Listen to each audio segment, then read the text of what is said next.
What's going on, everybody? Steve here, Rake and Profit over rakeandprofit.com, coming back to you with another video. And I'm in what I believe is pronounced Roanoke, Virginia, on my reselling road trip from Connecticut to Austin, Texas and back, hitting Goodwills, Savers, garage sales, pawn shops, consignment stores, and more. And in today's video, I want to talk about death piles. Are death piles something that you can avoid when you're getting started selling on eBay and Amazon? And that's the question that I want to talk about today. And if you're not sure exactly what a death pile is, in my opinion, a death pile is essentially a pile of inventory that tends to get bigger and bigger over time. And you keep saying to yourself, I'm gonna list that. I'm gonna list those items. And you keep buying items and putting them there. And you say, I'm gonna list them, I'm gonna get around to it.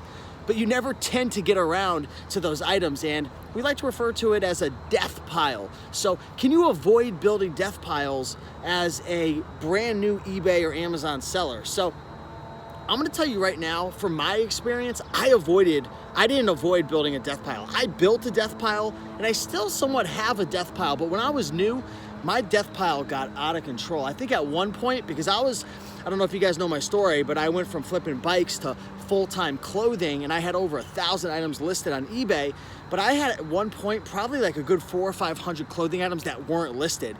And my nice little apartment that I moved into turned into like a JCPenney warehouse. It got disgusting. There was so much inventory, and then I had to move it into a storage facility, and then I got an office. It got out of control. But can you avoid it? For me, I wasn't able to avoid it because when you're new, you're so excited.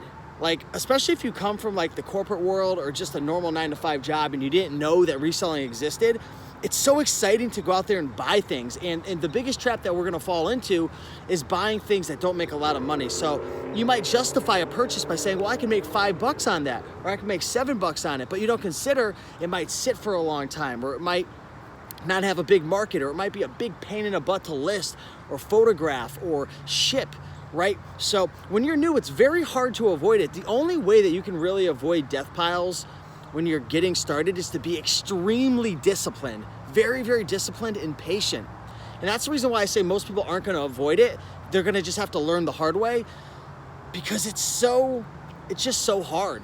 It's so hard to say no to profitable items until you get to the point where you have 300 or 400 profitable items sitting around that you don't want to list in your death pile because there's better items that you're able to find, or easier items you're able to list or ship, so on and so forth. So it is possible to avoid it, but I wasn't able to avoid it. I'd like to know down below in the description, do you think it's possible for a beginner eBay or Amazon seller to avoid building a death pile? I would say a death pile is anything more than probably a good 50 or 100 items, because you're always gonna have an overflow of items. That's a good thing. It's a good thing to have items that you need to list, because that's gonna keep your account healthy. The more you list, the more money you're gonna typically make, considering that these items that you're listing have a market. So you always wanna have items to list. You get yourself into trouble when you can't list enough items. Of course, the quality, you want the quality to be there. It's not all about quantity. It's always quality over quantity, but you always want to have items that you can list up. So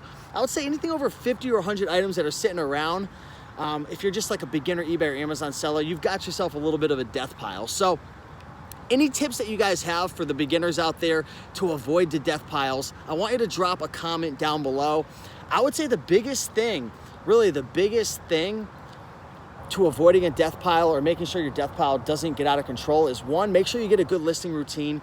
2, be very careful and assess what your cutoff should be in terms of profit, and be disciplined to that. What I mean is, if you're getting into clothing, which is a huge market, there's so many items that you can find, have that cutoff at like $10 profit.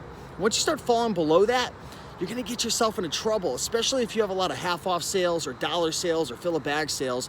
You're gonna get yourself into trouble if you don't have systems in place.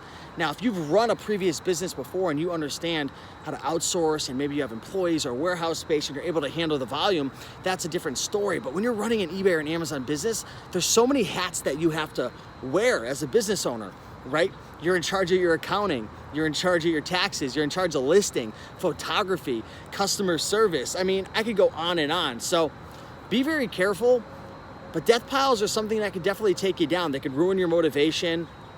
They can they could bring you down. They make your house a mess, ruin relationships. It really could. It could ruin your relationship because you're turning your beautiful house into this reselling playpen, right? So be careful, be patient, be disciplined. But hopefully you guys found value in this video. I'd love to know what your thoughts are down below in the description and in the comment section. So with that being said, keep on picking and making that money, and I'll see you in the next one. Peace.